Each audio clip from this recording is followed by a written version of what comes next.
The New York Knicks are alive and well. It's now on to Boston for Game 5. Hello again, I'm Craig Sager with Kevin Lockery, and still ahead, we have Utah at Phoenix. But Kevin, what a performance by the Knicks. Craig, it's very rare in this league, the NBA, that you set up a game plan and it comes out perfectly. Here the Knicks came out, make sure they pressure the guards of Boston. Do not let Boston get into the half-court game. They were terrific, and Patrick Ewing had a sensational game. Joe Klein set the tone, though, for Game 5 when he went over to Michael Smith and said, hey. This is the playoffs. It is. Okay, your prognostication has been right on target. You said the Knicks easily in Game 1. What about Utah-Phoenix? I think Phoenix has the edge in this game, but for Utah to win this game, Stockton has to play big. But I think the key is for Karl Malone to have like a 40-point game, a monster game, 40 points, 18 rebounds. He really hasn't played well in this series. Did not play great last year against Golden State. I think they need a big, big-time game out of Karl Malone. Maybe he and Stockton get 60 or better points between them.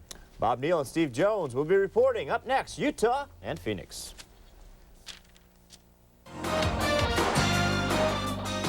The 1990 NBA playoffs on TNT are brought to you by Miller Genuine Draft. When things heat up in the NBA, tap into the cold. By Jeep and Eagle, the official vehicles of the NBA. And by The Pump by Reebok. Pump it up. Bob Neal and Steve Jones with you from Phoenix. The Phoenix Suns hoping to move on and play L.A. and the Utah Jazz battling for their playoff life for the visiting Utah Jazz. Here's the lineup under Jerry Sloan. Malone and Bailey up front. Mark Eaton at center. John Stockton, a key man tonight against Kevin Johnson, and Bobby Hansen at the guards. Now for the Phoenix Suns, leading the series 2-1 under Cotton Fitzsimmons. Chambers and Rambis up front. Mark West at center. Kevin Johnson, the man. He's fully healed, he says, from his intestinal flu. And Jeff Hornacek, who's the leading scorer on this Phoenix team early in the playoff series, as the Phoenix Suns lead 2-1, and we're about ready to get underway. The officials tonight: Darryl Garretson, Dan Crawford, and Mike Mathis. And, of course, the Gorilla. What would the Phoenix Suns be without the Gorilla? But, you know, we have said an awful lot about the little guys, and they are so important to their teams because they make the big guys better. Both of them are penetrators, great ball handlers. They set everybody else up, and we'll see how Stockton's attitude is tonight, whether he's going to attack Kevin Johnson. We're watching right now the bounce pass in the middle to Hansen, who ran right into Kurt Rambis. So the turnover. Rambis was in the right place at the right time.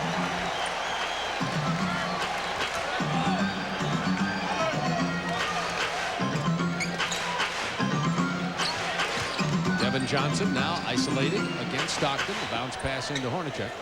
5 on the shot clock for Phoenix. Looking for West down low. He'll need to shoot it over Eaton, which is almost a misnomer. You don't shoot it over. Darryl Bailey scores, and Utah draws first. In Game 3, it was Mark West getting out of the blocks very quickly to get the Phoenix Suns in the ball game at the offensive end. Darryl Bailey had a huge game there for the Jazz. If he can continue and bring the other two of the big three along, they'll be tough tonight. Kevin Johnson opens up his scoring, and it's tied at 2. Kevin looked relaxed and refreshed before tonight's ball game. Walked in with Cotton Fitzsimmons, and I said, "Kevin, how you feeling?" He said, "Coach, I am ready." They're looking for Malone against. Blocked by West, but corralled by Malone, who'll take the jumper. Now, Malone has been double-teamed, and I think one of the things that has hurt him is he has rushed a lot of his offensive opportunities. Tonight, I think we will see a calmer, more relaxed Karl Malone, and as Kevin Lockery told you, he is due for a big night. Another turnover. Here comes Stockton, lost the dribble. Going to take it inside anyway, but now Kevin Johnson on it. 4-2 Jazz early on. Hansen over West. 6-2 Utah Jazz. They have not won in this building in 10 consecutive trips. The Jazz are a team that need a little bit more help for the big three. So they've got to get Bob Hansen scored some points along with Blue Edwards and Darrell Griffith off the bench. Chambers picks up the foul against Bailey. Chambers is another player who's been struggling early on. He is not shooting a high percentage for sure. He didn't play well through the first part of game 3, but down the stretch, Chambers was 5 for 5. I think that his offensive slump is over, and he'll be big. He'll be big tonight. Hornacek, that's a 2. He was just inside the line. It's 6-4 Utah. 9:35 to go. First period from Phoenix, Arizona. Great weather out here today. About 85 degrees and sunny. Bad pass from Stockton into Malone. And then Rambis loses it out of bounds. But it's going to belong to the Phoenix Suns. Nope, it's Utah's ball. Ball went right through Rambis's legs after that bounce pass was too close for Karl Malone. Hansen. On the inbound play, Hansen hits about an 18-footer. Bobby Hansen.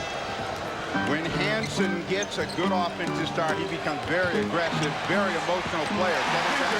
Kevin Johnson nailed John Stockton's feet to the three-point line and drove it to the hoop for an easy lay-in. Jazz by 2. Now, the only way that you counter that is to come back and really put some offensive pressure against Kevin Johnson. Now there's John Stockton doing just what you're talking about. Offensive foul, however. You're right, Steve. The key to this game tonight is these two players, John Stockton and Kevin Johnson, and whether or not Johnson continues his dominance of Stockton. Stockton did not get the good whistle that time. Looked like they had the contact. He was looking for a three-point play. They took it away. The ball is back to Phoenix. Chambers going to take it inside. Stockton came in there to break it up, and Bailey comes away with it. Phoenix back quickly. Stockton got the bump from Kevin Johnson. This is the jumper. And it's saved by Hornacek. Just barely. Even though Stockton missed that last shot, that's the kind of play he's got to make and keep pressure on Kevin Johnson. Shot clock down to 9 seconds. 8. Chambers missing. Malone rebounding. Karl Malone with 3 rebounds already in this ballgame. Now Stockton isolated against Johnson, taking it inside again. Doesn't get it again. He is getting the penetration, missing the scoring opportunities. And Kevin Johnson wisely took it right into the chest of Bobby Hansen and drew the foul. You see what the penetration did for Stockton, though. He was right there at the basket, just missed the hoop. Kevin Johnson attacking in a fast break. And when he's here, you've got to get to him earlier. If you don't, you end up with the call going against you. Bob Hansen picks up his first personal foul. 2 team fouls on the Jazz, none on the Suns. 7:48 to go in the first quarter. Hornacek continues his hot shooting hand. It's tied at 8. Los Angeles Lakers beat Houston last night. They are waiting for the winner of this series. Hansen for a 2. He stepped on the line. You see Hansen is coming out with an aggressive attitude at the offensive end, and usually he's strong when he makes his first couple of shots. Now he'll be a problem for the Suns tonight. Kevin Johnson spinning inside on Stockton. He's fouled on the pass. That'll be 3 team fouls.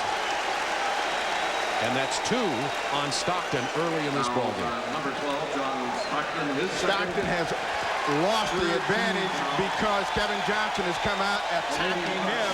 John Stockton now will have to sit down. In game 3, the Suns had the Jazz had a 9-point advantage, 69-60. He picked up his 3rd foul. Delaney Rudd came in.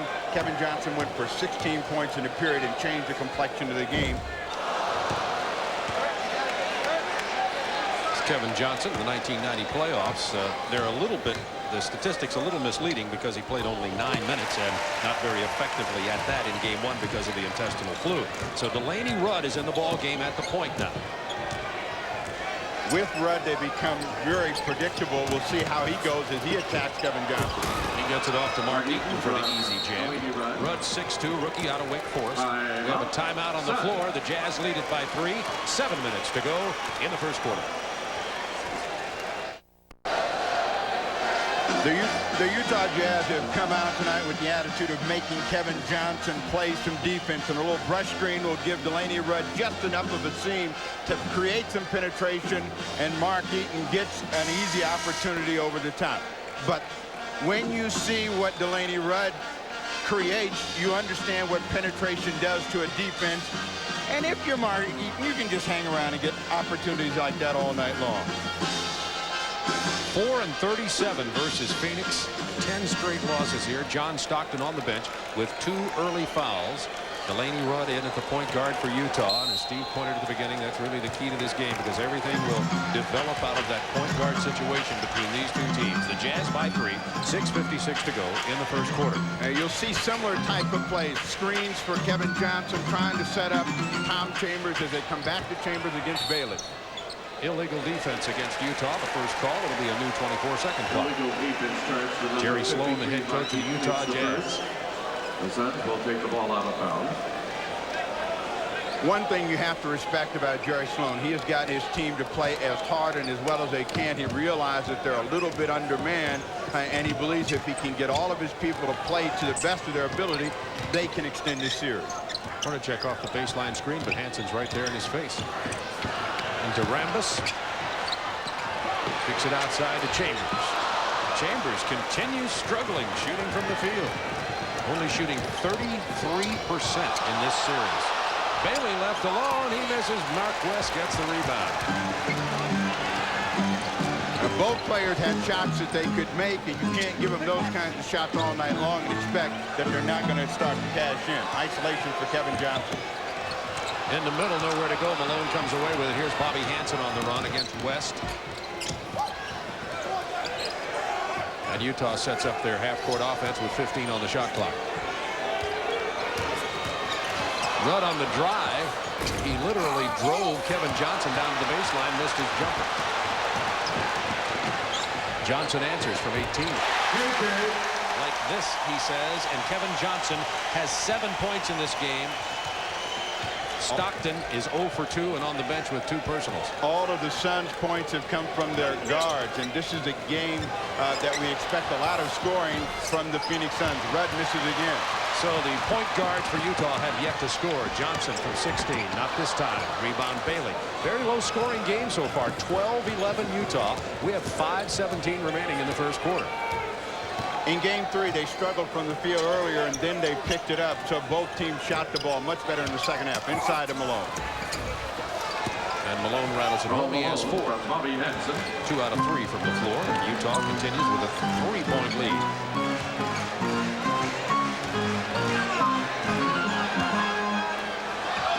Chambers gets inside on Bailey and makes the jam before and Chambers gets his first points of the night. He had missed his first 2 shots. That's the kind of play that will get Chambers going. Once he gets that open court game going, he's real tough to shut down. You got a hold inside.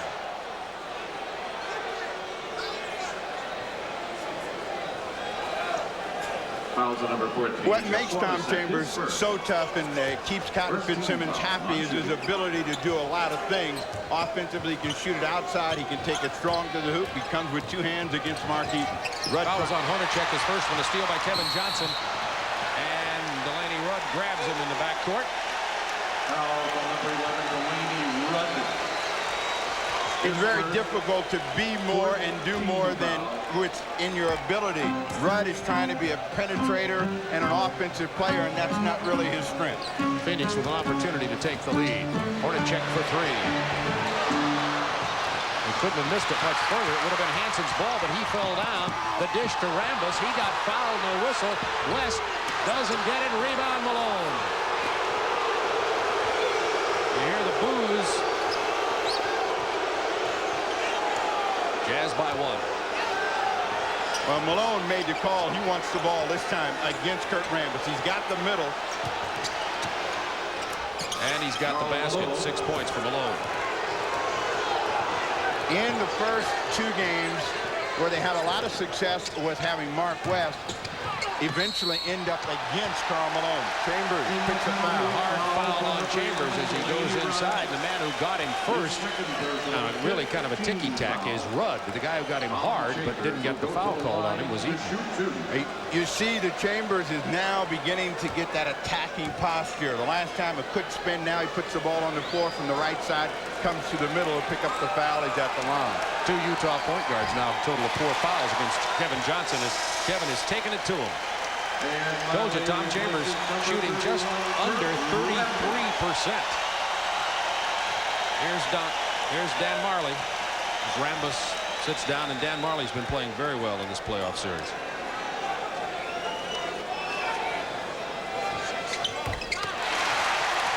Averaging 17 points. Had 23 points in game 1.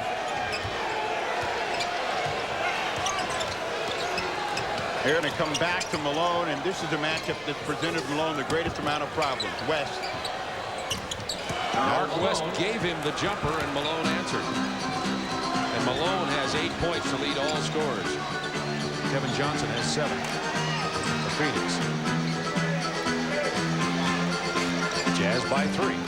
Johnson on the drive. Had to shoot it over Eaton, and here comes Utah.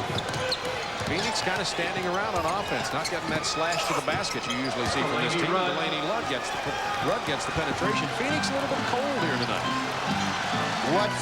What you must do is stop the guy with the basketball. No one came to Rudd. He got a good seam, went to the hoop. Chambers driving on Bailey. Got hit really hard, but they called him for the travel before he put it back up. He drove into the middle. Mark Eaton was there. Chambers bounced off on him to no call. The Jazz lead it by 5.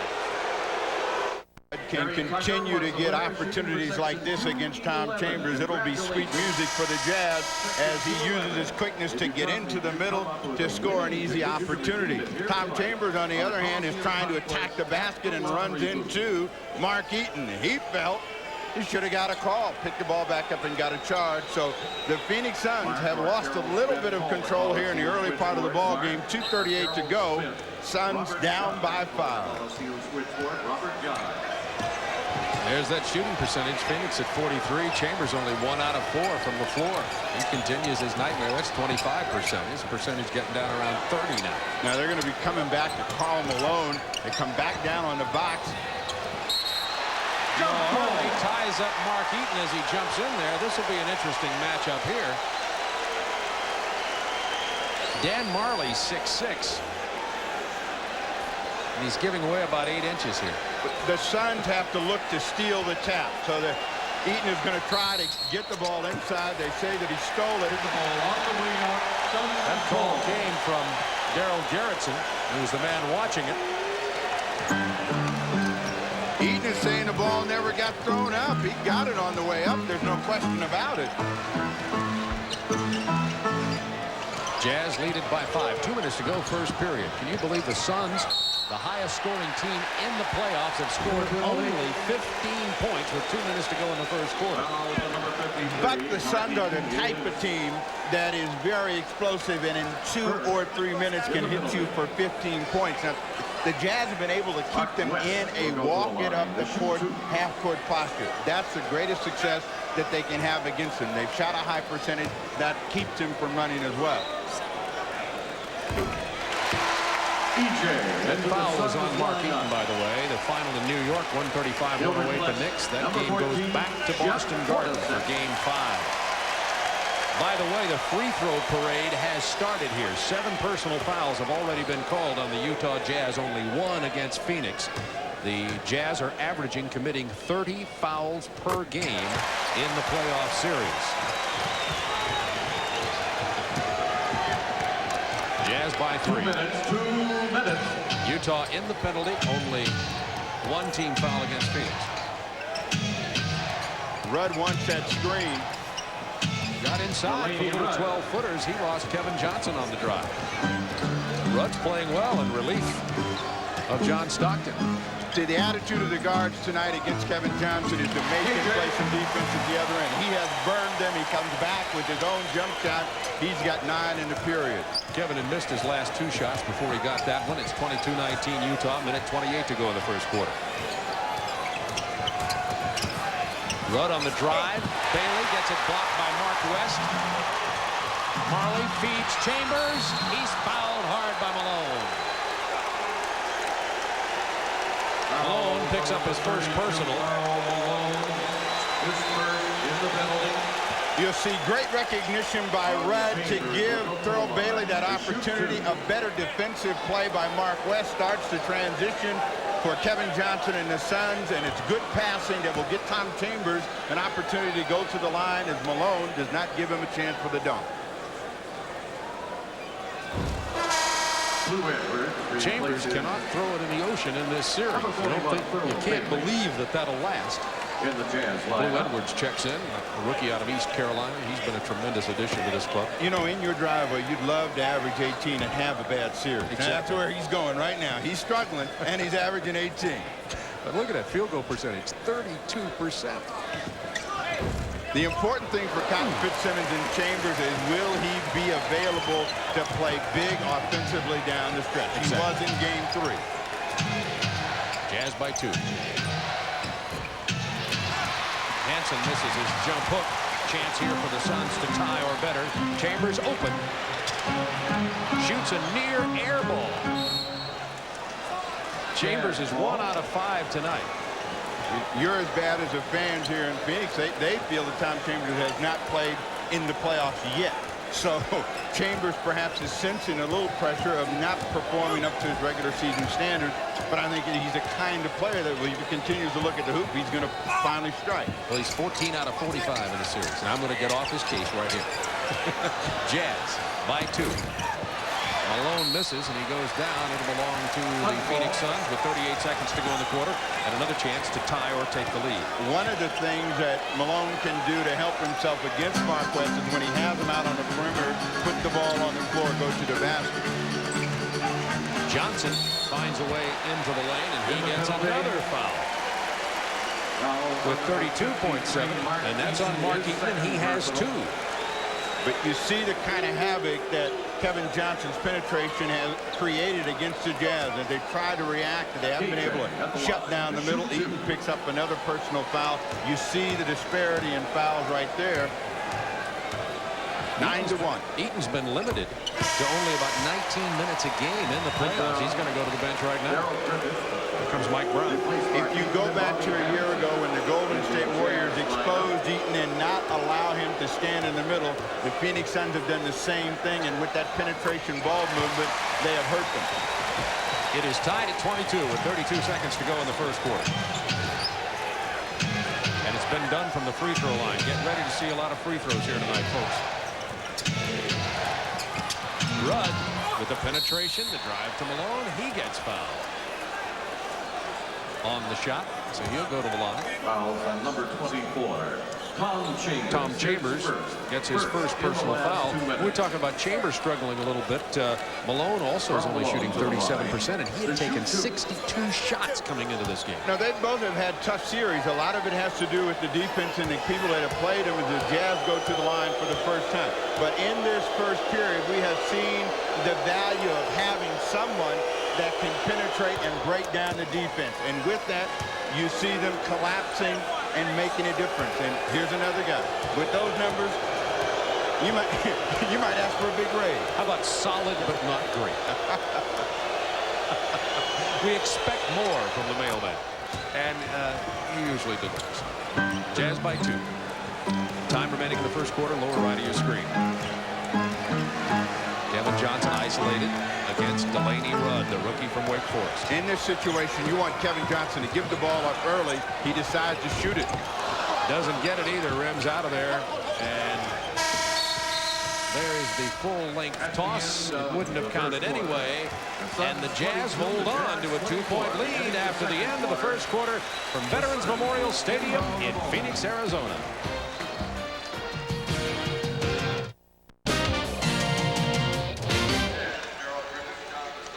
I said it was a beautiful day in Phoenix, Arizona. 24-22, Utah leading the Suns. We're ready to start the second quarter of play. Stockton has re-entered the game, and we'll see if Kevin Johnson tries to get that third. There's a turnover. Blue Edwards gets it off to Stockton. The no-look. Mike Brown for the jam. Stockton gets the assist on the breakaway. Stockton playing with 2 fouls. Delaney Rudd came in and played well in relief of Stockton. Had 4 points, but remember, Kevin Johnson got 11 off of the 2 Utah point guards.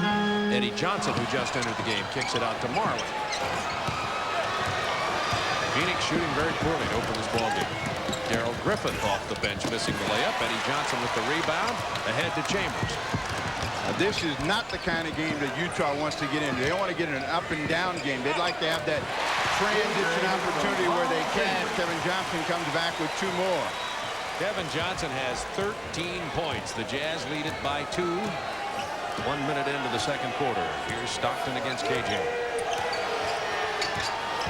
Lou Edwards flashing into the paint. Johnson covered him. Now Malone gets it to Griffin as he sets the screen. 7 seconds. Griffith with the ball. 6. That's for 3. That's a 3-pointer by Darrell Griffith. Whenever Griffith can set his feet, he's dangerous. You won't see him make a lot of jump shots on the move, but if he can set his feet and turn and look, watch out. So both teams going to their bench here to see what kind of production is going to happen. 8 on the shot clock for Kevin Johnson. Chambers is going to launch a long one. Over the course of the season, the Suns bench has had the greater productivity. Jerry Sloan would love to have a big game for Griffith. Blue Edwards, that would make his life much easier, and the big three would probably have their big games and win this game easily for Sloan. Loose ball foul was on Mark West, his first personal. Utah by 5. Hornacek about to get back in here for Phoenix. He's been their best shooter in the series. Griffith for 3. Not this time. West rebounds.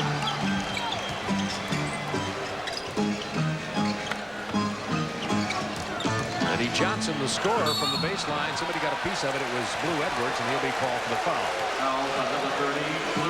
At the conclusion of tonight's game, Steve Jones and I will be selecting the Miller Lite player of the game. Right now, Kevin Johnson and Karl Malone looking pretty good for those honors.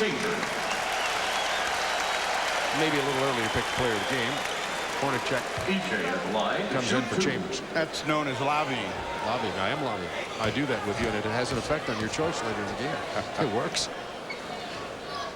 Eddie Johnson. He was last year's 6th man of the year. His year has been off compared to the 88-89. There's Chambers, 1 out of 6 tonight, 31%. In game 3, he did not have a field goal in the first half of play.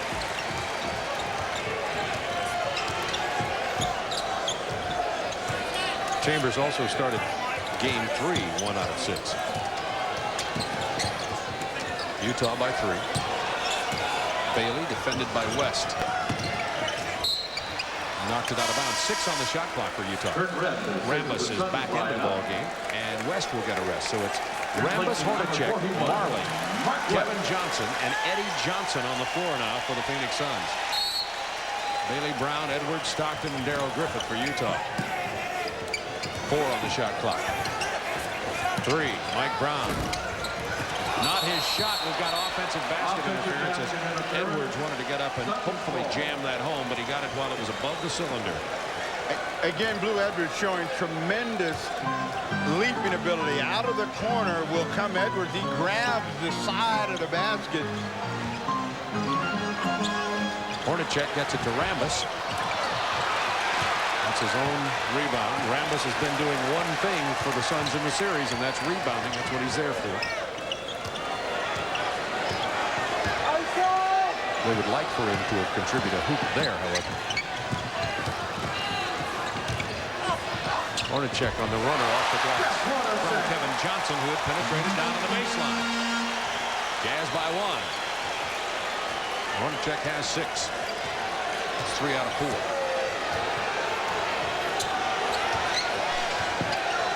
Stockton gets a monster pick, and now the switch, the no-look past the Brown. That was well executed. Brown has tremendous size, and he has really improved his game with a good screen and roll to the hoop. He got his 4th point of the period. We've got a technical foul being called by Darrell Gerritsen on Jerry Sloan, who was working Darrell all the way from the far sideline, but loudly enough to be heard. 8:31 to go first half. Jazz by 3.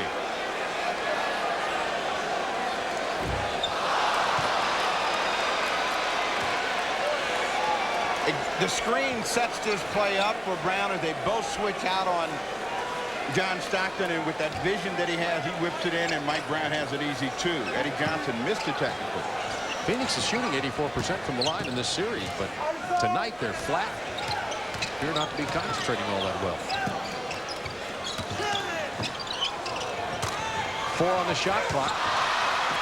Johnson with the turnover. Well, they both turned it over. Eddie Johnson thought he saw a Suns player, gave it right to Griffith, who gave it right back. Phoenix 6 turnovers, 4 for Utah. Sloppy ball handling, no question about it. On both sides. Hornacek throws up the prayer as he gets fouled. It's on Mike Brown. Bobby Hansen into the game now as Darrell Griffith sits down. So it's Stockton and Hansen at the guards. Blue Edwards at the small forward. Darrell Bailey and Mike Brown. Jazz continue to hold that 3 to 5 point lead. It's at 3 right now. 7:57 to go in the half. Thus far, a low scoring half. Hornacek's been doing the job for Phoenix. Some of the other players have been struggling with their shooting percentage, but look at him, 58%. Well, those numbers are indicative of the kind of season that he had. He had his best year as an NBA pro. Really very confident in shooting the wide open shot. Had some huge games, and that's carried on into the playoffs. And he knocks down a couple of free throws, and the Jazz now lead it by 1. A low-scoring game in favor of the Utah Jazz. That's what they want to do, slow it down and play the defense. Edwards thought about the long-range shot. Now Malone against Rambis. He's going to take the fadeaway jumper. Not this time. Eddie Johnson, big rebound. Phoenix can take the lead on this possession. They haven't led in the game yet. Johnson goes for 3 and hits it. Eddie Johnson. The first lead in the game for Phoenix, and that brought the crowd to their feet.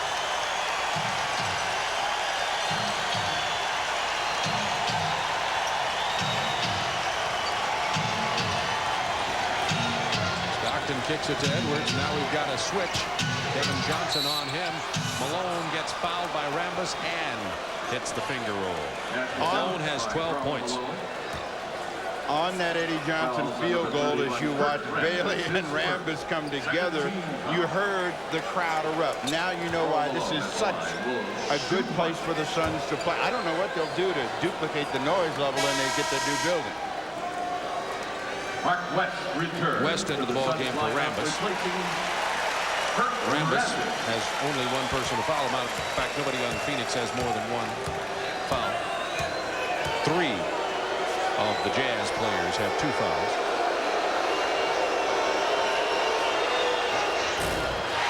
Malone misses the front end of that free throw. The back end of the free throw on the front end of the rim. Eddie Johnson against Bailey. Spin move, finger roll, no, tip in, Mark West.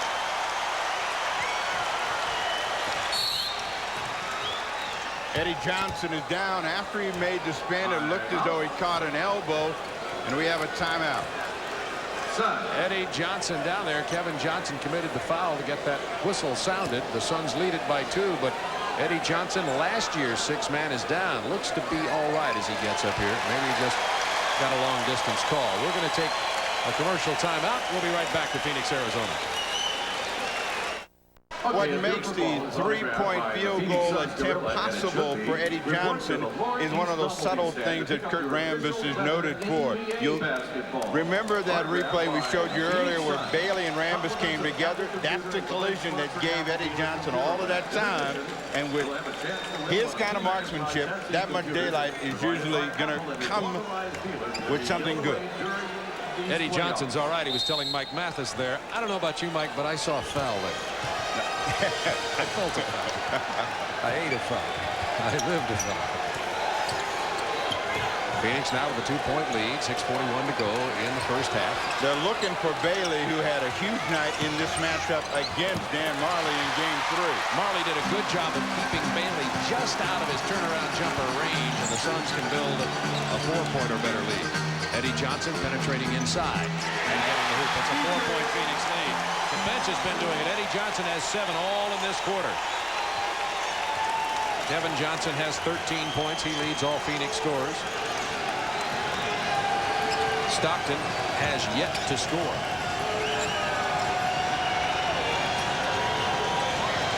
Inside to Malone. There's the double team. Now he'll take the jumper. West probably got a piece of that. Big rebound by Bobby Hansen. That'll be a loose ball foul on Phoenix. Loose ball foul on number 8, EJ. It's on Eddie Johnson. That's his first personal.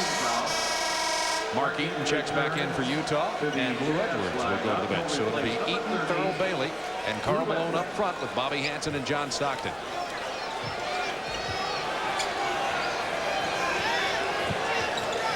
This time, Phoenix 14 fouls. Next time they foul, they'll be in the penalty. Only 2 committed by Utah.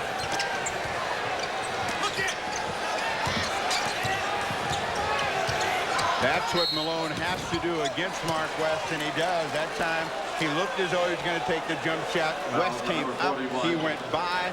He'll be at the free throw line. Mark West with 2 personals now. They run Marley at him to push him out off the block, and once he gets out there, he can either take the jumper or slash to the hoop like that. And you see how tough it is for Thurl Bailey to get his hands on the basketball, but really the idea is initially to run him over. If he doesn't have the post-up, to come back and give a screen for Karl Malone. Malone has 12. Struggling at the free throw line. Missed his last 2. Utah 2 out of 4 from the line, and Phoenix already 12 of 15. You see that his points are down off the regular season, 9 points a game. He's smiling because the fans are really ragging him, and Karl responds to them usually with something significant that keeps them from smiling so much. That time the free throw. Suns lead by 3. The end zone stands here right under the basket. Hornacek for 2. He rims it. Malone gets another rebound. He has 5 rebounds to go with his 13 points. Stockton is still looking for that first 2 and wants a chance to get an isolation, takes a jump shot. And gets his first 2 of the game. John Stockton finally scores. He had to sit down for a while in the first quarter because he picked up 2 quick fouls. Suns lead it by 1.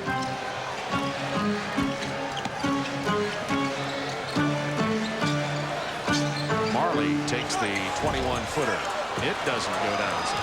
Phoenix has been really cold from the perimeter with the exception of Kevin Johnson.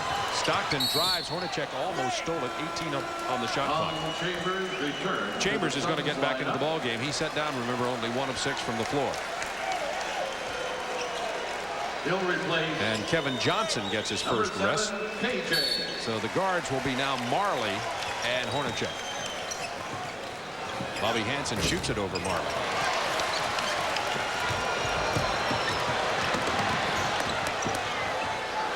Eddie Johnson open for 3. He's had 2 of them tonight. Eddie Johnson now with 10 points all in this quarter. He has been the offensive reason that the Suns have built their 4-point lead. Eddie Johnson could not make a perimeter shot in game 3 and went to the drive tonight. He is much stronger from the perimeter. Karl Malone from the perimeter, and Malone has 15. Stockton already mounting up the assist. He has 6, only 2 points. Eddie Johnson feeling it. He's a scoring machine when he is. That one probably an ill-advised shot. Stockton in the open court bounces to Thurl Bailey. Mark West with 6 rebounds. They're looking for Eddie Johnson while he's feeling it. Chambers had it blocked. He had to change his shot. There came Mark Eaton. That's what he can do. Stockton on the penetration is fouled by Eddie Johnson. You have been talking about Tom Chambers and that 1 for 6 so much. You heard he was a little tentative on his initial attempt and then decided he wanted to pass. By then Eaton was at the ball, which created a turnover. Got John Stockton in the middle. With penetration, he goes to the line. Again, if you don't have to force Eaton to move laterally, he's a monster down there. And that's, of course, what Chambers did. He took it right straight at him. We talk about Eaton, but the one thing that he has is massive size. And when he can just stay in that paint, players have a tough time getting the ball over the top. Tie ball game. For the 4th time at 40, 3:33 remaining in the first half of play. Low-scoring game that usually would be in Utah's favor. The double team on Chambers. Hornacek in some trouble. Feeds it inside to Marley, who gets fouled, and they'll give him the hoop on the continuation. Jerry Sloan, with one technical already, has gone nuts on the sideline, but the basket does count.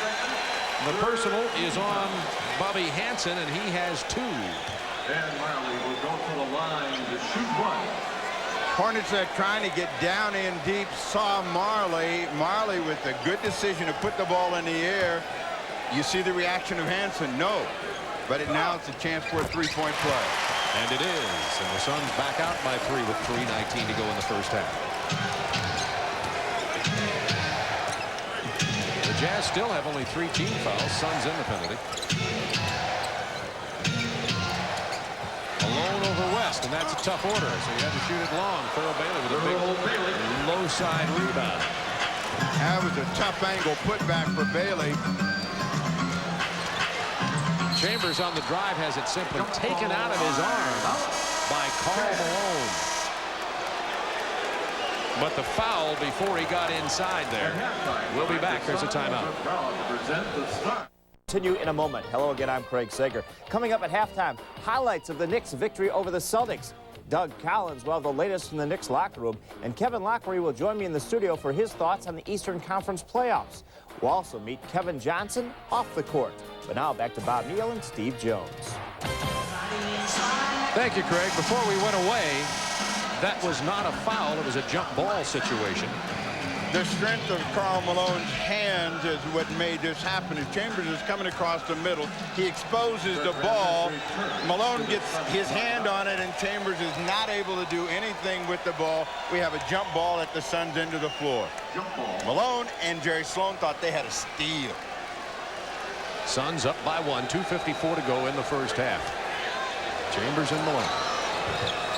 Speaking of a steal, Malone got up quickly to get that tip. Jazz can take the lead on this possession. I'm still looking for John Stockton to be more aggressive at the offensive end. He pulls up and takes that jump shot. Got the pick, and John Stockton now has 6 all in this quarter, and he's getting them while Kevin Johnson's on the bench, and that won't last for long. As a matter of fact, he's up now. Chambers against Malone. Steal Malone. Stockton feeds to Hansen on the follow. Offensive foul on Stockton, who ran on through to push the defensive player out of the way, and he picks up his 3rd personal foul. That is a real tough call for Stockton and the Jazz. They had a clear lane. They had players on both sides of the floor, and you'll see Stockton come through. He wanted to get the ball initially to Malone. Now he's going to come through. Tough call. Hornacek had committed himself to the air. There was no place for him to go, but John Stockton has not been a favorite with Mike Mathis tonight. Stockton with 3 personals. That's the second questionable call. You might call him quick. At least the fans here were questionable. Kevin Johnson on the drive. Once again, Eaton was down in there to be a problem. Delaney Rudd is in for Stockton. 2 minutes, 2 The fans minutes. here were loving it. Thurl Bailey comes back at the other end. Bailey has 6, and the Jazz have built a 3-point lead again. But now Kevin Johnson's back in the game, and John Stockton is on the bench. See how much space there is between Delaney Rudd and Kevin Johnson, and I think that's a mistake. You got to try to get up on Kevin Johnson and try to turn him one way or the other. The loose ball foul is going to be on Phoenix. Number 31. Kurt Rambis. That's on Rambis, his 2nd personal foul, and there is something in terms of the feel that Tom Chambers has for the ball on his rebounds. He's taking shots you don't normally see him take, such as that stick back from about 8 feet away. He is struggling. There's no question about it, and he's trying to find a way to get some points and get some rhythm. In this period, the Jazz go to the line. Mark Eaton for the first time tonight. But to try to follow up on the thought about Kevin Johnson, when you give him that much daylight and that jump shot of his is going, he pulls up and shoots the jumper, and when you come up close on him, then he blows by, and I think you have to try to challenge him and turn him one way or the other, and you might have a better chance of controlling him. And notice I said Mike. Mike. Jazz by 4. They got the mismatch. The lob into Chambers. Beautiful play. Everybody in the building knew it, including Utah. They just couldn't get it switched in time. Jazz by 2. Chambers has 7 points. The exchange inside for Malone against Kurt Rambis. Laying way off a Rudd, and now Malone's got it outside. 4 on the shot clock. Bailey with the turnaround. Eaton kept it alive, but Rambis grabs the rebound. Kurt Rambis has 3 boards. Chambers lost the dribble. He's just now getting up. Thurl Bailey gets inside for the jam, and Utah playing very well here in the final couple of minutes of the half. They have built a 4-point lead after the Suns had led by 4. Some quick hands by the Utah defense has gotten them some transition hoops. Johnson misses a jumper. And no offensive rebounds. Utah feeling it. They've got to be developing confidence. Rudd to the hoop. 24.1 seconds. Well, you see it ticking off on the bottom right of your screen now, remaining in the half. Jazz leading by 4. Even though Rudd had the penetration in a wide-open game, the Utah Jazz do not have enough firepower to stay with the Phoenix Suns, so they'll try to look for a controlled break situation. Kevin Johnson looking to score. Kicks it out to Eddie Johnson. This is for 3. Eddie Johnson has 3 triples. It's a 1-point game. That would have counted, but it falls short, and the Jazz lead by 1. But at least the Suns fans are enthused as the teams leave the floor.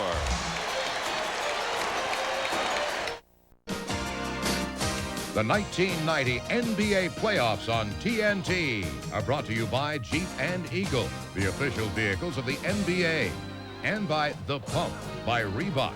Pump it up.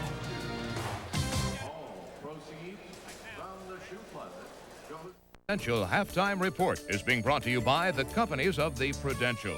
Come to the Prudential and build your future on the rock.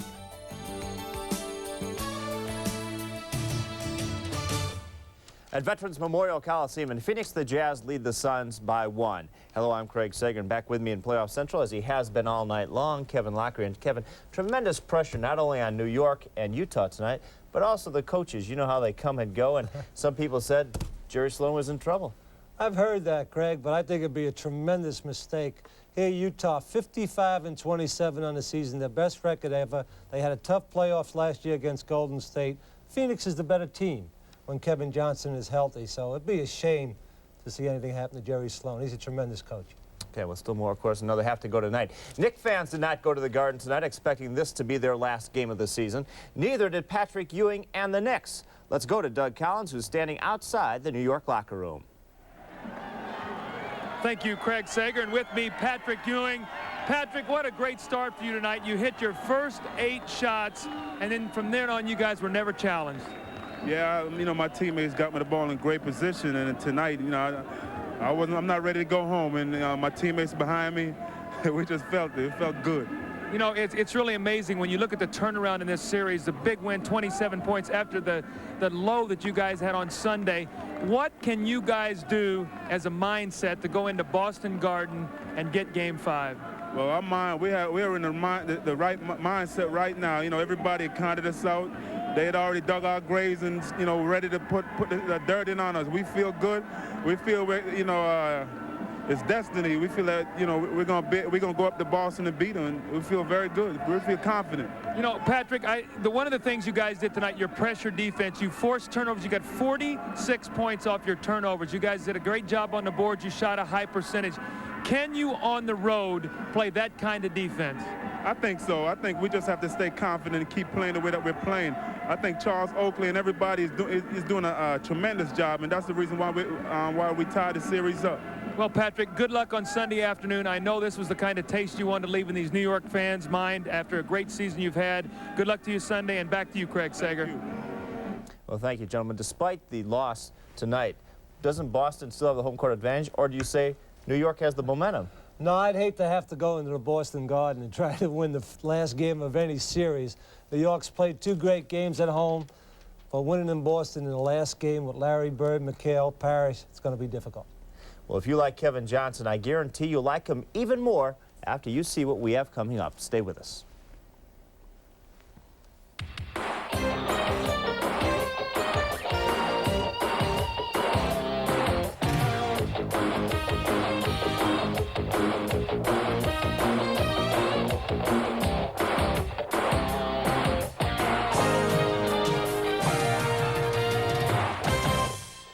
1986, Kevin Johnson realized a dream and became a professional athlete.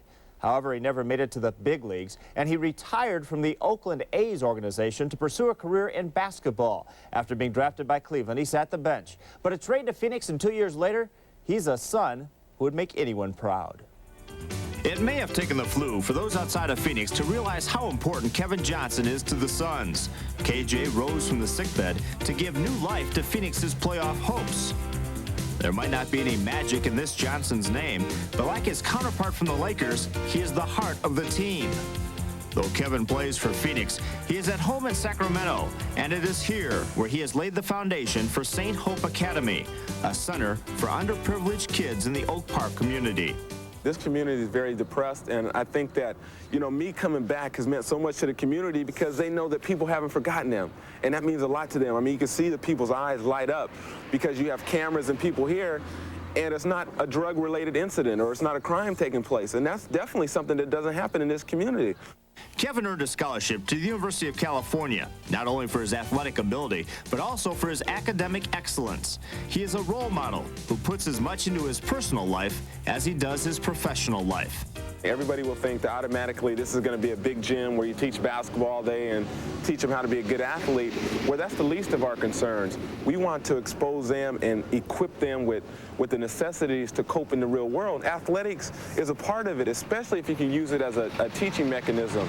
And that's what we plan to do. We plan to use it to teach kids how to share, teach them about teamwork, sportsmanlike conduct, and so forth. Kevin is a wonderful person, and he's into kids, and he's worried about the drug problem here in Sacramento, and worried about kids genuinely, you know, and so that's par for the course. One of the things that that you see in the media these days is that you always hear the horror stories of athletes, but you never see the stories like this. And this story probably is more important and probably mean more to Kevin than the Super Bowl, but then winning NBA championships, because you're helping people, and that's a championship in itself. If it just takes one kid off the street, if it keeps one kid from being involved in crime, if it keeps one kid from being involved in drugs, it'll all be worth its while. Craig, Kevin Johnson is not only the leader of the team on the floor, but look at that piece, you see what he means to this club off the floor, and he's just a tremendous individual. I'd also like to commend the NBA and players like Mark Eaton for those public service announcements against child abuse. Those are spectacular. They're sensational, they really are. We'll be right back.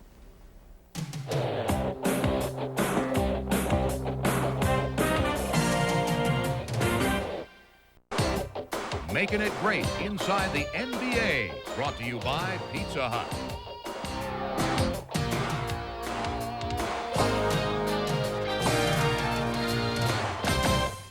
Welcome to Inside the NBA. In the West, Portland, San Antonio, LA have already advanced to the second round. Phoenix may be 2 quarters away from joining them. But Kevin, the story in the East is ongoing. Game 5 still ahead for Boston and New York, as well as Philadelphia and Cleveland. It's amazing. Detroit gets a big break because the winner of the Boston-New York series has played 5 tough games. Detroit swept Indiana. That's a big break for them. On the other side, Cleveland, Philadelphia. Again, they'll have to play a tough 5-game series, and Chicago's waiting. So you get a big advantage when you sweep or win quickly. Plus, they'll have the home court advantage, too, in the series. It's a best of 7. Like New York, Cleveland seems to be a different team than the one we saw earlier in the playoffs. Why? Well, I think Cleveland, the situation with Cleveland is that they got confidence when they went back home. They played pretty well in Philadelphia, but they got healthy. They have everybody ready for the playoffs physically. They've had a bunch of injuries all year, and they lost Harper, a great player for them, but they came back strong. I think Lenny Wilkins has done a sensational job. If you want to find a difference, you may have to find the center of attention, because right now, look what is happening. Brad Daugherty is just eating Mike Gminski alive. And you see in this play, after the slam, Barkley comes over and makes a lot of contact. He gets all over Gminski, complaining you got to be more physical, as we talk about in the playoffs. And this is total domination by Daugherty against Mike Gminski. That should not happen.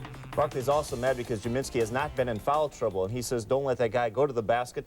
You know, at least pick up a couple fouls, and you know, make them pay. Barkley believes the center has 6 fouls to give, and give them all, because Barkley will give as many as he can, and every time Barkley fouls, you know it's a good one. Jaminski has to play physical, but by nature, that's not his game. Who's going to win Game 5, Philly or Cleveland? I think that Cleveland's got a real good shot. They dominated at home, played 2 tough games in Philly, but Barkley could have a game where he can get 45 to 50 points. Well, that's Saturday, but for now the story is in the West. It's Utah at Phoenix. Let's go back to Steve Jones and Bob Neal.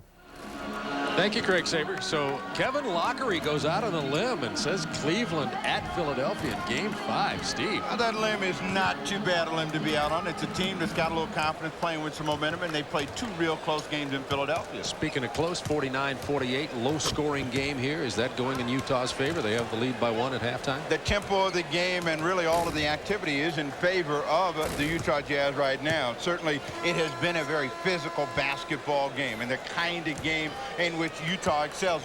You know, Tom Chambers got horses in Utah, and I think he's getting an early start right here. He's trying to mount Delaney Rudd. You'll see him roll inside right here, trying to get position, take a good shot from Karl Malone. The ball will come to Mark Eaton. Chambers is not done yet. He reaches in and will end up taking another little chuck right there from Mark Eaton. So Chambers is throwing his body around even if he's not getting it done at the offensive end. Kevin Johnson, who has been the story for the Suns in the offensive end, had to work a lot harder for his penetration tonight than he did in games 2 and 3, but it had the same effect. He broke down the defense. Jeff Hornacek gets a tough shot to go in. Kevin Johnson, 13 points, 11 O's in the first period, 7 assists. He has been a big factor in keeping the Phoenix Suns close in this ball game. The percentages, Utah Jazz on top.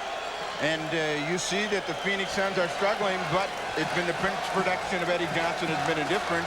Phoenix has been to the line more times than the Jazz tonight. And interestingly enough, Stockton and Rudd, who have had to share the time at point for Utah, combined for 10 points and 9 assists to go against Kevin Johnson's 13 points and 7 assists. So those combined play of Stockton and Rudd has been pretty effective for Utah tonight. It has been effective, but, you know, and their attitude about it is to occupy Kevin Johnson. They've been very effective with it. You would expect John Stockton, if he can stay in the ball game, to have a big second half. Shot clock already down to 7 seconds on this possession. Here's Chambers kicking it out to Mark West, who gets it to Hornacek. He had to throw up a prayer because the shot clock was down to 1. Stockton on the run. He'll go all the way. Easy basket. Phoenix comes out here as flat as they opened up this ball game. They dropped behind by 3. Now they give Kevin Johnson a screen, and what they're trying to do is occupy John Stockton, because if they get that fourth, Stockton then has to go back to the bench. Malone has been active all night long, makes another steal. He's owned Chambers when they've gone one-on-one. He's stolen the ball from him 2 or 3 times tonight. Eaton comes up with a follow off the miss by Malone. The crowd here wanted a goaltend. It looked like his hand was in the cylinder, and that Malone shot was still alive. I agree with you. Nevertheless, it's a 5-point Jazz lead. Phoenix leads the series 2 games to 1. Eddie Johnson, who could be the key. He had 13 in the first half. Eddie Johnson may be the man who has to supply the offensive punch till the rest get rolling. Well, Cotton realizes what he needs is some firepower out there on the floor, and Eddie Johnson started this second half where he normally will come off the bench. Jazz 53-50. Stockton gets a huge pick from Eaton, and the mismatch. Eaton gets it inside, goes to the left hand. Can't get it to fall. Kevin Johnson off to Hornacek. He has Chambers, who's going to take it hard to the hole. Pass Mark Eaton. Tom Chambers gets a tough basket, has 9 points in the game, running the court. And that's one way for him to get into the scoring column. A slider on a transition opportunity. It was not an easy basket, but Chambers made a good adjustment. Throw Bailey. Blocked by Mark West. Kicked back in by Stockton and stuck back up there by Thurl Bailey. Looked like Bailey was going to be able to cock the hammer and throw that down, and out of nowhere, a long arm from Mark West, but Bailey gets the hoop. 10 on the shot clock. Inside, Eddie Johnson flashing through the paint, delivered by Kevin Johnson. 17 points by Eddie Johnson and 8 assists in this ball game from KJ. Jazz by 1. Stockton at the basket. Just blew right past Kevin Johnson that time. Stockton now with 10 points. He's playing with 3 personal fouls. And they come over for a screen for Kevin Johnson. Back at you. These two. Like a lightweight fight. 8:50 to go, third quarter. Maybe middleweight. Maybe middleweight. Actually, yeah, they're as big as some heavyweights. Stockton. Stockton back to the hoop again. Let's see if KJ answers. Same play on the other side. Here comes Kevin Johnson trying to get into the middle. They shut him out. Hornacek from the perimeter. He'll hit that one most of the time. And a loose ball foul. They're going to count the basket. And it's on Bobby Hansen. And Hansen just picked up his 3rd personal. In game 3, Sloan really had to get into Bobby Hansen about those kinds of fouls. Took him out of the ball game. But he is an emotional player. And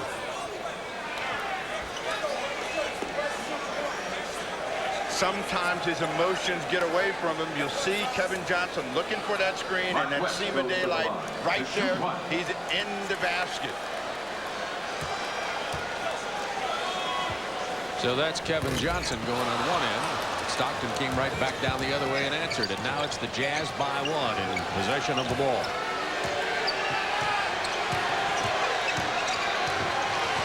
Stockton continues the drive, has to throw it back out here. 3-point attempt is good by Bobby Hansen.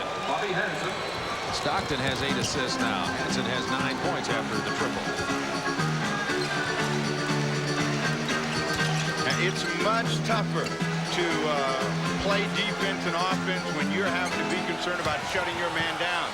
Ball stolen by Malone again. Again, that's 4 times he's taken the ball right out of the hands of Chambers inside. West with the block. It's 3-on-3. Eddie Johnson loses the dribble, then kicks it to Hornacek. From the perimeter, no. Rebound, Bailey.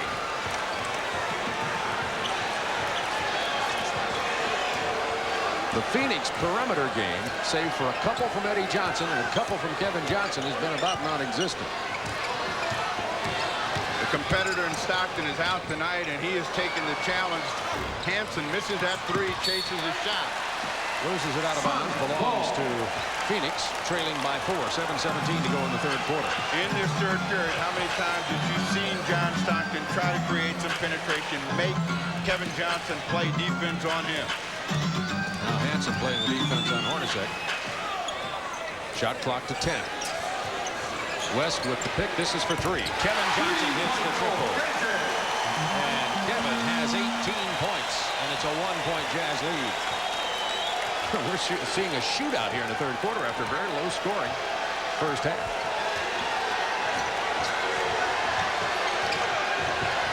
The lob inside to Malone. He's fouled by West and gets 3-point opportunity. Malone now has 17 points, his first of this quarter. We have a timeout on the floor with 6:40 remaining in the third. His first team foul.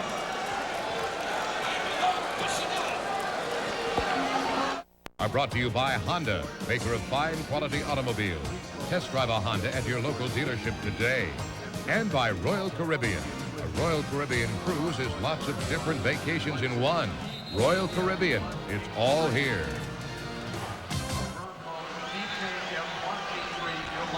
What allows Kevin Johnson a chance to get this 3-point opportunity is a good screen by Mark West. Stockton slides behind. That gives him the daylight. You see the shot clock move down to 6 and the ball come through. The Johnsons have combined for 35 points for Phoenix. 18 for Kevin, 17 for Eddie. EJ has 5 rebounds. KJ has none. Malone converts the 3-point opportunity. 4-point lead for the Jazz. They led 49-48 at the half. Kevin Johnson hobbling a little bit. You wonder if he's got a little bit of a pull on the hamstring. Hornacek's fouled on the drive as he dishes it. to Mark West. And let's see the Wendy's NBA scoreboard. It was the New York Knicks 135 to 108, and Eaton just picked up his 3rd personal foul. Did Lockery go out on the limb with this New York-Boston series or not? I didn't hear. I don't know. But let's say he picked New York at Boston. Yeah, since they haven't won there in 26 times. To make it really tough for him. Kevin Johnson misses this time. Big rebound by Mark West. Big block by Eaton.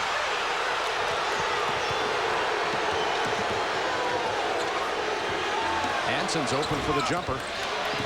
Nobody there for the defensive rebound.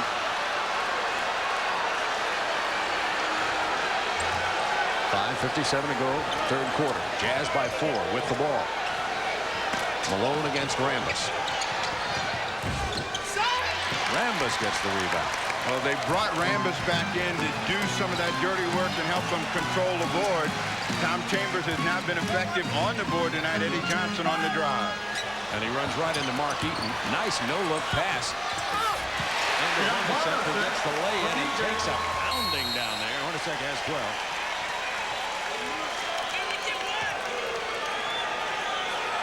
What beats a double team is ball movement, player movement. Hornacek finds daylight for Eddie Johnson to see him. Gets a good bounce, got 2. We have a 2-point ball game. Got a good chuck from Karl Malone after the shot, too. Jazz by 2. Stockton inside to Eaton, had trouble with the pass. Traveling violation, Suns ball. Phoenix ball, they call traveling on Mark Eaton. 6 turnovers. For Utah, there have been 11 Phoenix turnovers in the ballgame. Suns can tie or better on this possession.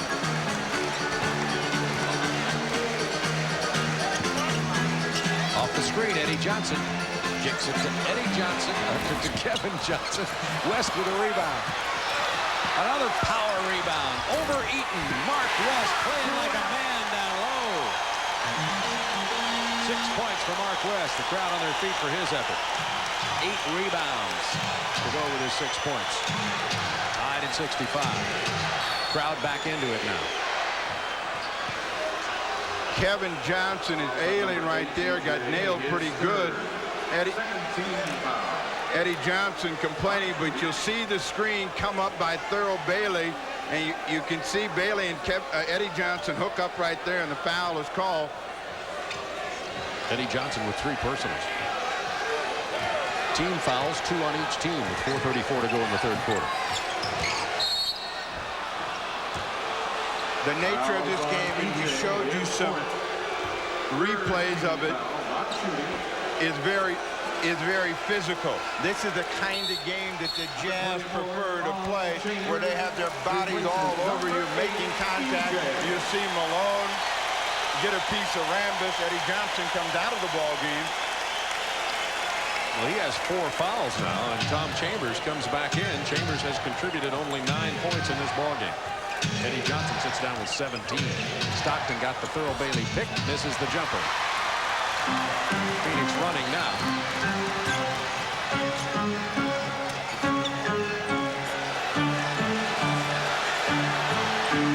They're clearing it out for Kevin Johnson on the drive. He'll pull up for the jumper.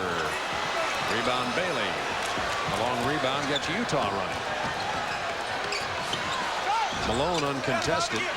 Hanson sneaked in on the weak side, got the rebound away from Chambers. Well, Hanson has made some huge rebounds and saves for the Utah Jazz as they're looking inside for Karl Malone now. Utah trying to keep their season alive, trailing 2 games to 1 in this best-of-5. Mailman has 20. So what Malone needed was a body in front of him. Missed a wide open shot and gets a tough one to go in. Kevin Johnson on the drive. He's fouled. That's 4 on John Stockton. That is a significant whistle with 3:28 remaining in the 3rd quarter. And now Delaney Rudd is back into the ball game for Utah. And Kevin Johnson has been, he's limping for some reason or another, but he wants that penetration on this shot right here. And Stockton tried to reach around, picked up the 4th foul, Rudd in the ball game. Bobby Hanson doing a good defensive job tonight. West As it poked away by Mark Eaton. Chambers to the hoop. Offensive foul on Chambers. Nothing going right for him tonight. Dan Marley about to come in. That's 2 personals on Chambers. West goes down. Mountain of manhood down in the paint. Whenever Mark Eaton can slide in, you're going to have a tough time getting the ball over him, and you see him come into Bob Hanson trying to make a play. The crowd does not like the call. Jazz by 2 points, 3 minutes to go in the quarter. The Jazz led by 1 at the half. Rudd feeds to Hanson. He misses the reverse layup, gets his own follow. Bobby Hanson playing tough and big tonight. He has 11 points and he's played some really good defense. A very quick answer by Chambers.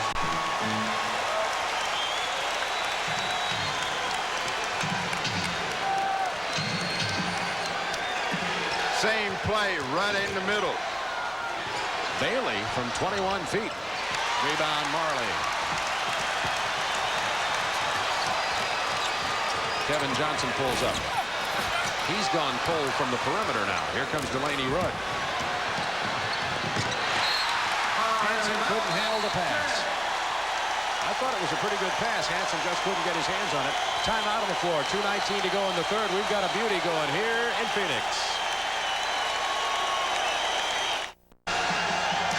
Bob Hanson, more than any of the Utah Jazz players, rides the emotional wave, and when he's playing with a lot of aggressiveness, he gets good results. He stayed after his miss, comes up, hustling back down to the end of the floor. The Jazz had a breaking opportunity. Hanson realized, and he missed a golden opportunity to score. You see his reaction, not happy with the bad hands. Look at those eyes. They tell you where he is tonight.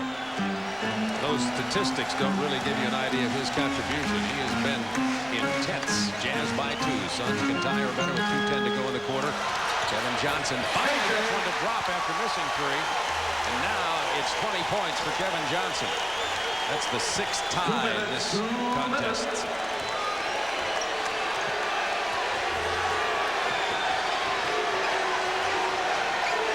They're trying to get Delaney Rudd that screen so he can come in with some penetration.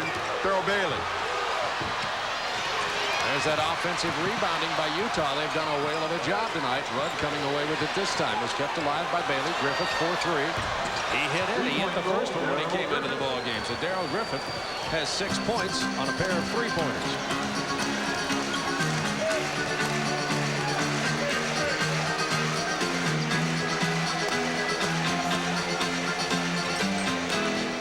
Delaney Rudd has got a low center of gravity, but he's giving Kevin Johnson way too much daylight. And once you do that, you're in trouble. Johnson turns it over to Delaney Rudd, who shoots it over Chambers. It bounced off Chambers' head. Nothing going right for Tom. Somebody deflected it right into the side of his head. 72-69 Utah. Less than a minute to go, third quarter. Here comes the play, and they're attacking Kevin Johnson. Karl Malone was open, but they don't get him the ball. 8 on the shot clock for Utah. Now they get Karl the ball. Pounds it inside and gets the hoop. 22 for the mailman. And a 5-point Jazz lead. That matches their biggest lead of the game. Phoenix at one time led by 4. Kevin Johnson on the drive inside, but Mark Eaton was there. And Griffith comes away with it. Kevin Johnson lost a shoe, is slow getting up. Rudd to Malone for the monster jam. And the Jazz are building a lead, their biggest of the game, of 7. With under 30 seconds remaining in the quarter. Kevin Johnson trying to get off the floor. Cotton Fitzsimmons saying, take 20. We want to get this guy's shoe back on so we can finish the period. Well, Phoenix had got back in here and tied this ball game, and then the Jazz just exploded. The Jazz have been the more aggressive team tonight. They have been a team that really needs to have this kind of performance to stay in it. They've got a lot of people active. You see a grimacing Kevin Johnson as he slides into the standard. Came right out of his shoes. Now that's quick. He's so quick. He can turn the light out and get into bed before it gets dark. Did you know that? I bet you didn't know that. I know you know a lot about the league. Well, now I know. You see what the Johnsons have done tonight. Kevin as a starter, Eddie Johnson coming off the bench. They've had a huge part of what success the Suns have had tonight is they will hold for the final shot of this period, 23.9. You might have to get more copies. I may. It looks like I'm going to have to send out.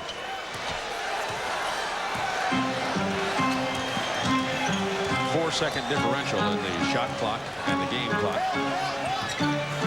Chambers with the turnaround jumper hit the side of the backboard. Mercy. The Jazz got time to get the shot away.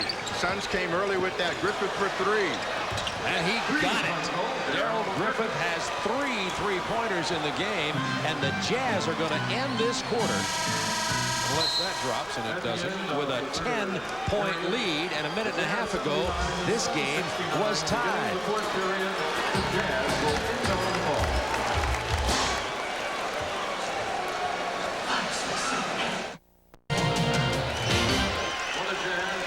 Now there's a postcard picture. That was the sunset here in Phoenix. I'll be in Chicago with Doug Collins on Monday night as we continue TNT playoff coverage.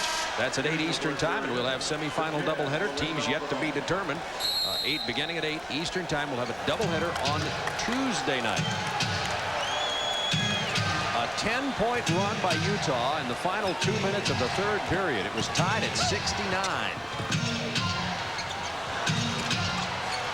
Malone left open.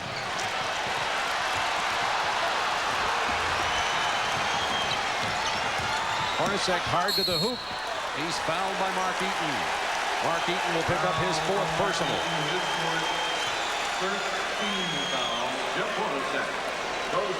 So now we're going to keep a close eye, obviously, on the team foul situation here as the Jazz commit their first with just 23 seconds.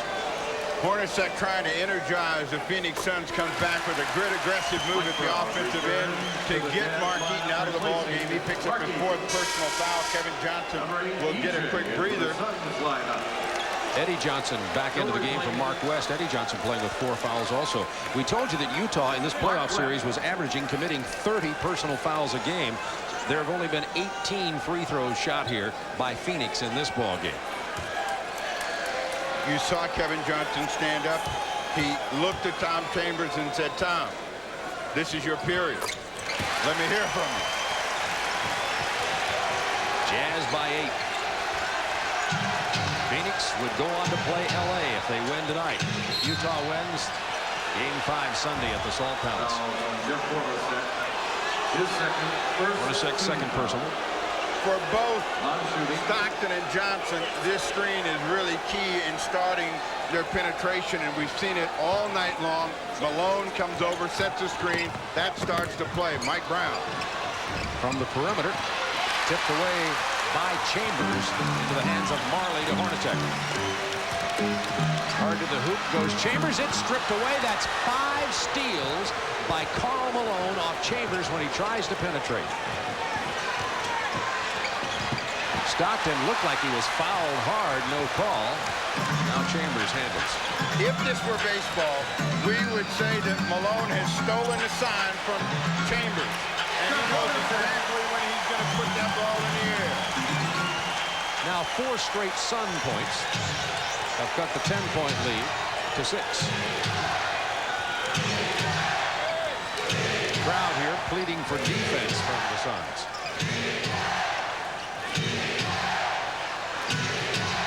Malone, it's stripped away by Rambis. The diving save doesn't work, but only 7 remains on the shot clock, and Rambis, the blue-collar worker, gets a big round of applause.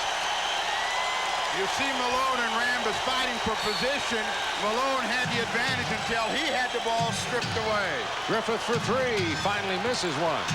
The offensive rebound, Malone, offensive foul.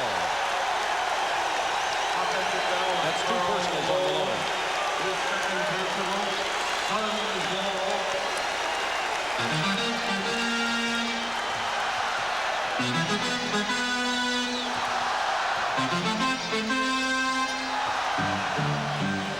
You see the Jazz are up and they're challenging at the point of attack, not allowing them to move the ball very freely. Griffith comes back for the rebound. Now what Utah has to have now is a basket. Inside to Mike Brown over Chambers. The foul, but no 3-point opportunity. Tom Chambers, his 3rd. Chambers has 3, and Kevin Johnson remains on the bench. And the reason that they needed a hoop was to get this crowd back down. The crowd was starting to get into the ball game, probably to help the Jazz get back into it. Kevin Johnson's been on the bench the first 2 minutes of this period. Utah 8 of 11 from the free throw line, by the way. I know when this guy was in Chicago, Ditka was drooling to have him play some football. I see him as a tight end. I see him as seek and destroy. Mike Brown, he's really come alive here in Utah, become a vital part of this basketball team. For 3, Rambis runs down another rebound. Eddie Johnson from 19. Loose ball foul. It's going to be on Chambers. And that's 4 on Tom Chambers. One of the reasons the team fouls are Jazz have only 1 is the perimeter game. You see the quickness of Darrell Griffith just get a slight advantage against Tom Chambers. Could have been one of those no calls, but Chambers having that kind of night where he gets nothing. Ball knocked away. By Chambers from Thurl Bailey. It'll belong to Utah with 10 on the clock. The Phoenix Suns are not pounding the ball inside, taking it into the lane, which is what's drawn so many fouls in this series, in this second half particularly. Darrell Griffith got Marley airborne.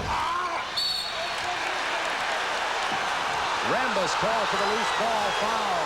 The fans come unstuck. That's 3 on Rambis. And now there are 4 team fouls on the Phoenix Suns, only 1 on Utah, a reversal of the foul situation that's been prevalent in the series regular and playoff for these 2 teams. The next Phoenix foul will put the Utah Jazz at the line with 9 minutes currently remaining in this ball game. Stockton looking to make something happen, gets inside to Brown. Misses. Brown with a major loose ball grab, and Darrell Griffith misses from the perimeter. Rebound Tom Chambers. Now a foul on Utah, and it's on Thurl Bailey. That's 2 on him. Talk about physical. If you're going to come inside tonight, you better come in with a big heart. They are playing big and hard and aggressive inside. Brown did a big hustle job to keep that ball alive for Griffith, and they couldn't cash. Utah playing tough inside with Malone on the bench. Chambers again has it punched away.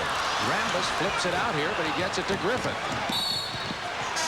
And Hornacek has to go up to stop that shot, and the Phoenix Suns are frustrated in this ball game tonight, and now Malone is coming back into the game. That's 3 on Hornacek. Control is very important if you're an offensive player, and Tom Chambers has not had that tonight. The ball is tipped out to Griffith, who comes in a challenging position against Hornacek, who makes the contact to keep him from getting the ball in the air. Griffith has been a force off the bench. In game 3, Blue Edwards came in and gave him a shot in the arm, but they broke down with their bench production in the second half. Tonight it's been more consistent. Kevin Johnson back in the game. Marley takes a rest. Griffith hits them both. It's Rambis and Chambers, along with Hornacek, Eddie Johnson, and Kevin Johnson. Bobby Hansen's about to come back in for Utah. Kevin gets it inside to Chambers, who is fouled. Number 32, Karl Malone. That's 3 on Malone. 13 foul. Bobby Hansen replaces Darrell Griffith in game 3. Kevin Johnson was emotional in the third period. He was giving body slams. He was hugging people. He just has started that same kind of play. After Tom Chambers makes the drive and gets the foul, he goes up, hits him in the chest. I thought it was Mahorn and Barkley out there. If he starts butting head with Chambers, he's going to have to get himself a stepladder. That's the only reason he didn't do that. He got him in the chest. 4 of 13, Tom Chambers from the field tonight. It has been an ugly night for Chambers so far, but he answered the bell on the same kind of a night in game 3. That's right. If he can come alive in this stretch run, then that's all that Phoenix, Scott, and Fitzsimmons will be asking for. It's 82-75 Utah. Stockton on the big drive. John Stockton. Stockton has 14 in this ball game. Now Johnson with the penetration, kicks it to Chambers from the perimeter. Can't buy it out there. 4 of 14. And you see Kevin Johnson is hobbling. I'm not sure exactly what the nature of the injury is, but he's not running fluidly. Stockton will try to come right back with the same play. Bailey screens. Malone, the long-range jumper, nothing but the bottom of the net, and Karl Malone has 26. It looks like a Utah kind of night. That's the biggest lead of the game. With 7:37 to go, Cotton Fitzsimmons knows that if he doesn't get the finger in the dike right here, the Jazz could take it back to Utah. You see the percentage the Jazz are shooting the ball better. Kevin Johnson got a great start. John Stockton has responded after being in foul trouble. They've kind of neutralized themselves, but it has been the aggressive play, particularly in that last 2 minutes and 5 seconds of the third period, that has given the Utah Jazz the lead in this ball game. 7:36 to go. Cotton Fitzsimmons knows he has got to have an answer. Kevin Johnson is not on the floor. He is arguing vehemently with Cotton Fitzsimmons, but sits down. He's hurt. He is not right. Cotton realizes they come to Eddie Johnson. And he delivers again. Eddie Johnson has 19 in this game, and he has been the offensive punch. Kevin Johnson is getting up from the bench. He and Cotton are really going at it on the sideline. He wants to be in this game.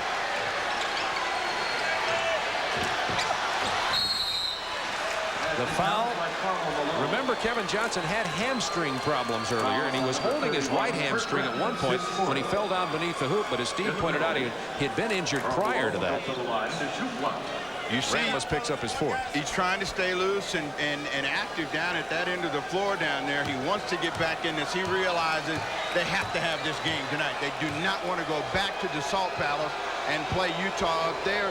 And the kind of game that Utah is playing tonight, they have really gotten themselves a shot of confidence, and they feel if they can get it back there, they will be playing the Lakers. Malone gives Utah their biggest lead in this ball game. Eddie Johnson trying to drive on Blue Edwards, draws the holding foul. Number 30.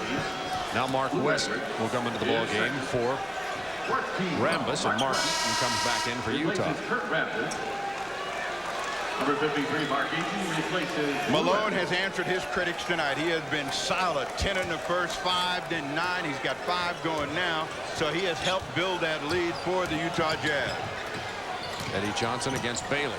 Pulls up for the jumper. Eddie Johnson feeling it. He has 21. Last 2 baskets.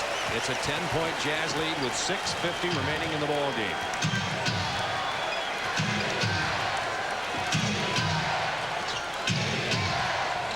Stockton will try to exploit his advantage with quickness against Hornacek. Blocked by West. That's a goaltend. Count the basket on Thurl Bailey's finger roll.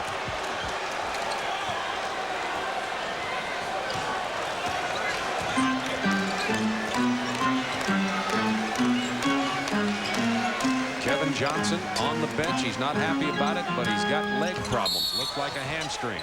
Eddie Johnson draws the hard foul. Will go to the line. The Suns, by the way, are in the penalty. 15 foul. That's 3 now on Will shoot 2. Bailey. James Polk, and both teams are in the penalty. Both teams in the penalty, so it was a 4-1 advantage, but very quickly that is neutralized. Eddie Johnson will come back to the line. So Johnson is trying to be the guy that ignites the Phoenix Suns and gets them back into a very competitive posture. They are close. They've got plenty of time to change the tempo of the game, but right now the advantage lies with the guys in purple. Kevin Johnson's back in there, and Cotton followed him with his eyes out there and said, okay, young man, I know you want to play, and you're our guy, but let's hope you can keep going. It looks like a hamstring. We don't have any word on what it is that slowed Kevin Johnson down. Malone, they run Marley at him. Now he backs off. Well, on the shot clock. They want the mismatch. Mark West blocks Malone's shot. Let's see if that ignites the Phoenix Suns. They're trailing by 10. Eddie Johnson by 3. That explodes the crowd.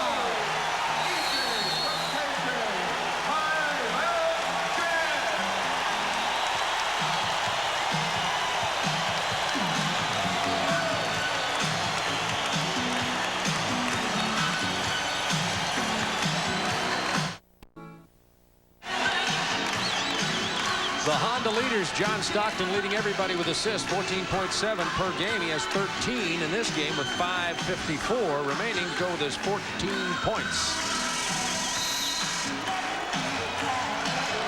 What's ignited the crowd here at Veterans Memorial Coliseum has been Eddie Johnson.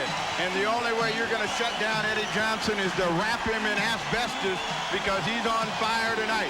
Somebody has got to get right in his jersey. You got to stay with him. He's 4 or 5 from three-point range, 9 points in the period.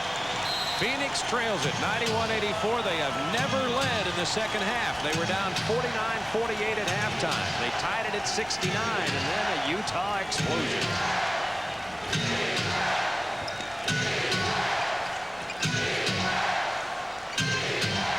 There's the double team on Malone to Bailey. Bailey with a tough shot over Eddie Johnson. They have 2 men on him. Earl Bailey has 14 in the game. Well, they beat the double team with the pass. The ball bounced back to Bailey. He got a tough shot to go in. Eddie Johnson. There's an offensive foul. That basket will not count. Offensive foul on number 21, Mark West. And that's 4 on West. Mark West gave Eddie Johnson the kind of daylight that he could knock down that shot, but he grabbed everybody in doing so. So they'll get the ball back. The Jazz will walk it up. Leading by 9, 5:13 remaining. If Utah wins, it goes back to the Salt Palace on Sunday. If Phoenix wins, they go into the semifinal round against LA. Chambers punches it away. 8 seconds on the shot clock. Thurl Bailey launches the long one. Eddie Johnson grabbed it, and Kevin Johnson saved it.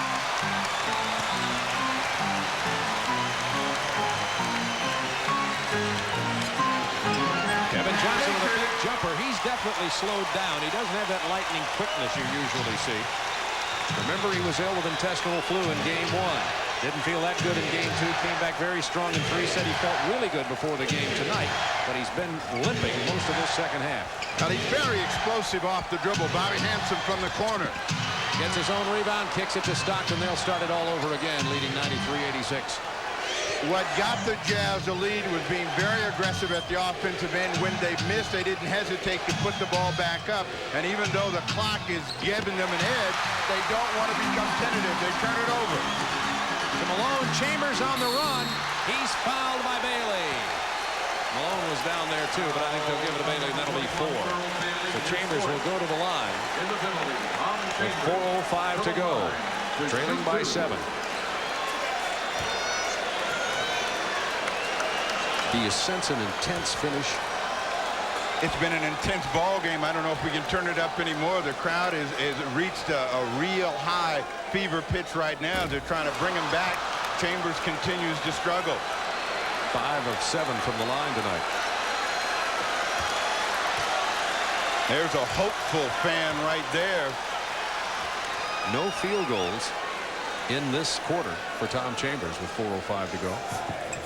He gets the second free throw. Chambers has a total of 14 points tonight, almost all of them from the line. 6-point Utah lead, 3:59 remaining.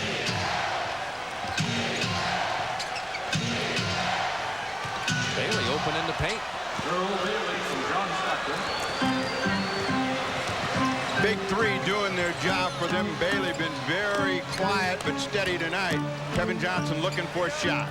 Couldn't get it to fall. That was a big miss with 3:37 to go. The Jazz can build that lead back to 10 after Phoenix had pulled to within 6. You asked me about fever pitch. Your hands are sweating. Come on, Bob. It's a beauty. It's been a physical game. You know, they used to say all the physical basketball was in the East. You see Kevin Johnson as he limps up the floor, still trying to make it happen for the Suns. Right inside, but then there's Malone with another big defensive play. Now Stockton threw it right into the feet of West, and it went out of bounds. They say off Bailey. Dan Crawford with the call. 3 minutes remaining.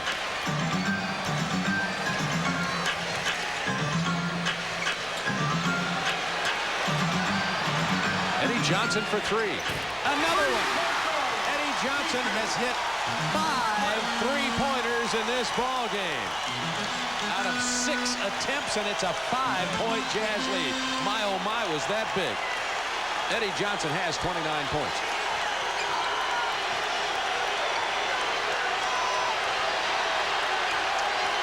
Seven on the shot clock. They're looking for Malone now. 4. Malone powers to the hoop. He gets fouled, but it won't fall. That's 5 on Mark West. When you have a hot hand like Eddie Johnson, you can shoot from outside in the parking lot. And all Thurl Bailey can do is get as close to him as those letters are on that uniform and not give him any daylight, because every time he gets it, he's going to be looking to score. Karl Malone has 29. Malone's now 30. Malone's contributions have come with his steals and defensive plays tonight also. I mean, you expect the scoring from the mailman, but 4 or 5 times Chambers has driven into the paint, and Malone has not only stopped him but taken the ball out of his hands.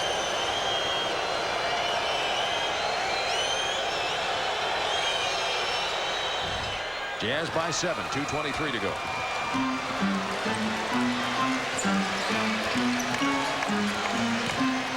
Kevin Johnson on the drive, blocked by Malone, lost out of bounds off Bailey. 16 on the shot clock. There is a replay that the NBA has where Kevin Johnson throws it down on Mark Eaton. Eaton said not tonight, and he knocks that one away. Yeah, I said Malone blocked it. It was, of course, Eaton.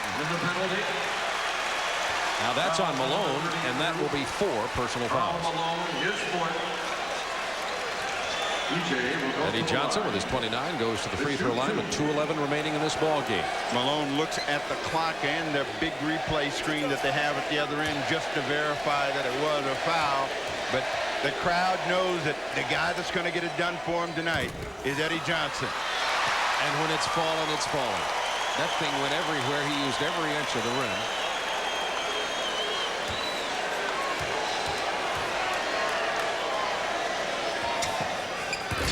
This is a big one there, however. It is a 6-point Jazz lead with 2:08 to go. The Utah Jazz have come up with the buckets when they've needed them, even when they get that shot clock wound down to 2 or 3 seconds. Good ball movement. Shot clock now to 6. To 3. Stockton 4-3. Eddie Johnson with a rebound. Kevin Johnson now has the numbers. Eddie Johnson for 3. That's 6 3-pointers.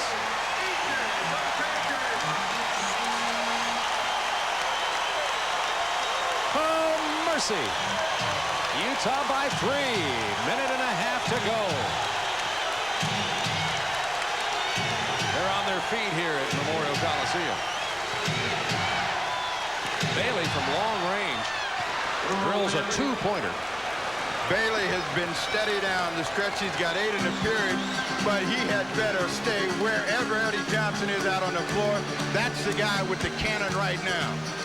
Eddie Johnson driving over Malone. Not this time. Rebound Mark West. Minute left. Eddie Johnson goes for a 3. Not this time. He falls down. And there's 55 seconds and a 5-point Jazz lead. It'll take a miracle now. Utah already celebrating the bench players. 10 on the shot clock. A couple of 3-pointers, however. Well, they come back to bread and butter. They're going to look for Malone down in the paint right now. They double him. With 2 on the shot clock, Malone misses badly, gets his own rebound, and that'll put the nail in the coffin with 33 seconds left. 101-94, Utah. Kevin Johnson missing, and this one is history. Utah is going to stay alive, defeating Phoenix after losing 10 straight ball games here in the Valley of the Sun. Steve, you said before the ball game, you know, you get a feeling that those streaks are going to end sooner or later, and this might be the night. And it's a bad thing to be the team that has that advantage, and even though you feel that you're going to win the game, I think the Jazz came away after having a 9-point advantage thinking that they could get some business done if they could occupy Kevin Johnson. They did it tonight. The bench came in, played strong for them.